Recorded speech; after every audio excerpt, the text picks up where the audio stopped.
18 октября на заседании Совета глав правительств СНГ в Санкт-Петербурге был подписан договор о зоне свободной торговли СНГ. Работа над этим документом шла долгие годы, и сегодня в формате видеомоста мы поговорим о том, что означает этот договор для будущего стран СНГ, как он будет работать и каковы перспективы более глубокой интеграции на постсоветском пространстве. К этому событию мы шли очень долго. С 1992 года, с момента распада Советского Союза, в повестке дня наших интеграционных процессов стояла необходимость подписания многостороннего соглашения о свободной торговле, которое, после того, как оно было подписано на этой неделе в Петербурге, заменит систему двухсторонних соглашений о свободной торговле, на основании которых у нас шла взаимная торговля все эти 20 лет. С точки зрения содержательной, мы фиксируем тот режим, который создан. У нас во взаимной торговле не применяются импортные пошлины и количественные ограничения, за исключением изъятий, которые в каждом двухстороннем соглашении прописаны. Заменяем на многостороннюю систему, которая более устойчива, более понятна и с которой удобнее работать. По существу взаимная торговля будет продолжать идти без взимания импортных пошлин и без количественных ограничений. Есть некоторые изъятия в этом договоре, которые перенесены из тех двухсторонних соглашений, которые действуют в настоящий момент. Они касаются по импорту в основном сахара, алкоголя и сигарет по разным странам, разные изъятия. Вся остальная номенклатура будет оборачиваться в режиме свободной торговли. Сохраняются экспортные пошлины во взаимной торговле. Каждая сторона сохраняет право применения защитных мер. Все это, в общем-то, соответствует нормам ВТО. То есть мы имеем сегодня достаточно стандартный режим свободной торговли.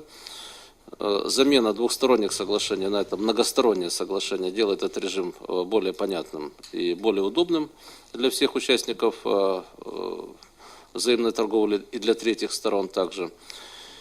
И это очень важный шаг, который наш торговый режим свободной торговли закрепляет на бессрочное будущее. То есть я думаю, что мы и дальше будем воздерживаться от импортных пошлин, будем двигаться по пути снятия оставшихся ограничений. Это в интересах наших потребителей. Например, ограничения по сахару каждый из наших потребителей на своем кошельке ощущает. И также и алкогольный рынок, я думаю, в скором времени будет работать в режиме свободной торговли, поскольку у нас предприятия, производители алкоголя уже давно проникли друг к другу на территорию. И непонятно, от кого мы их защищаем во взаимной торговле. Возможно, в будущем мы договоримся воздерживаться от защитных мер, но пока эта норма присутствует. И самое главное, нам не растерять тот потенциал сотрудничества, включая взаимную торговлю, в связи с дальнейшими изменениями наших торговых режимов с третьими странами. Здесь есть ряд угроз, я специально хотел на них обратить внимание, потому что для государств-членов Таможенного союза данное соглашение имеет значение прежде всего с точки зрения унификации торговых режимов, которые Россия, Белоруссия и Казахстан имеют с государствами СНГ. Мы давно ставили задачу, это необходимое условие Таможенного союза, что режим торговли должен быть унифицирован у всех трех государств. И в рамках этого многостороннего соглашения он сегодня унифицируется. Внутри Таможенного союза у нас нет вообще никаких ограничений и барьеров, и нет даже таможни, поэтому для взаимной торговли государств-членов Таможенного союза это соглашение смысла большого не имеет, но для взаимоотношений внутри СНГ оно имеет принципиальное значение, и у нас получается ядро интеграционное, таможенный союз трех государств, к которому вскоре, думаю, присоединятся два оставшихся государства Евразес, Киргизия и Таджикистан, где нет вообще никаких ограничений и работает общий рынок товаров. Зона свободной торговли СНГ. Пока, правда, не все подписали это соглашение, нет подписи Азербайджана, Туркмении и Узбекистана. Надеемся, что они присоединятся, и мы таким образом зафиксируем зону свободной торговли вокруг таможенного союза. И угрозы, которые здесь могут возникнуть, связаны с тем, что каждое из государств сохраняет самостоятельность в поиске третьих партнеров, с которыми они могут тоже заключать соглашение о свободной торговле. Я это специально говорю для Украины, потому что, как мне кажется, угроза этому соглашению исходит главным образом от того проекта соглашения о зоне свободной торговли с Евросоюзом, который Украина сейчас готовит.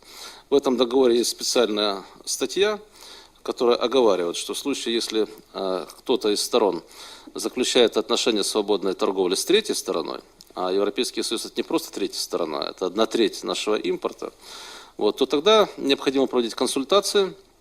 И в случае, если раскрытие нашей зоны свободной торговли через одного из участников какому-то третьему крупному партнеру угрожает интересам других сторон, могут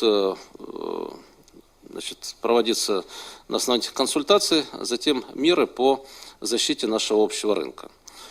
Я думаю, эта угроза вполне реальная, с учетом того, что у нас не очень хорошо дела обстоят с администрированием правил происхождения товаров, и нам бывает трудно отличить. Вот буквально сейчас я проводил совещание по ветеринарным мерам, и появились претензии, что, скажем, ряд продукции животного происхождения из Китая через сопредельные нам государства, с которыми у нас режим свободной торговли и взаимное признание правил этих ветеринарных требований, просачивается к нам на рынок. То есть администрирование правил происхождения товаров не всегда ведется, так сказать, вполне корректно, поэтому открытие украинского рынка для Европейского Союза, а через Европейский Союз и для Турции, с которым у ЕС тоже есть таможенный союз, нас очень беспокоит. Консультация на эту тему не проводилась.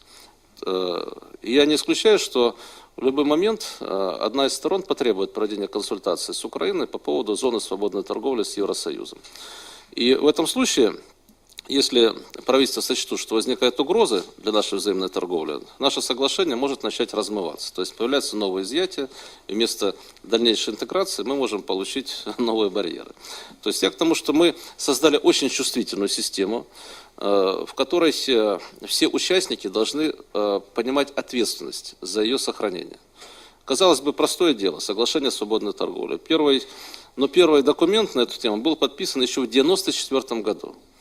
И это соглашение 1994 года так и не было реализовано. Оно сейчас этим договором, кстати, отменяется. Столько времени прошло, и мы так долго шли к этой цели, не хотелось бы, чтобы она оказалась мимолетной. Нам нужно укреплять наш режим взаимной торговли, его делать более открытым, создавать условия для кооперации предприятий. И для этого все стороны должны нести ответственность, не предпринимать опрометчивых шагов, которые могут затрагивать интересы партнеров. Я, как представитель финансово-банковского совета, в который входят крупнейшие финансовые институты СНГ, хотел бы немножечко сконцентрироваться на финансовой составляющей или последствиях этих подписаний. Здесь очень много говорилось о свободе перемещения товаров и услуг. А вот я как раз хочу сказать пару слов о свободе перемещения капиталов.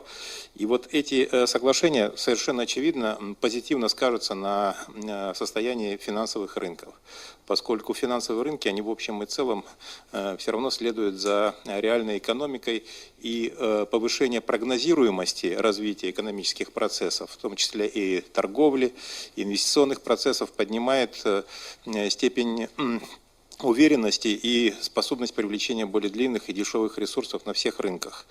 Поэтому я считаю, что в данном случае та инфраструктура, которая уже сейчас существует, она и дальше будет развиваться, может быть, более ускоренными темпами. Если мы в 90-х годах видели достаточно такую типичную картину, финансовые институты стран СНГ, они были похожи где-то так на подсолнечники, которые все смотрят на солнце и не видят друг друга рядом. Солнце в данном случае это были Лондон, Франкфурт, Нью-Йорк, и другие известные финансовые центры. То вот последние годы мы все больше видим растущий интерес финансовых институтов к соседним странам и повышение уровня взаимодействия. Поэтому совершенно не случайно возникла идея Международного финансового центра. Понятно, что это очень будет длинная дорога, И я считаю, что в первую очередь Московский финансовый центр может состояться лишь в том случае, если он будет в первую очередь региональным финансовым центром стран СНГ.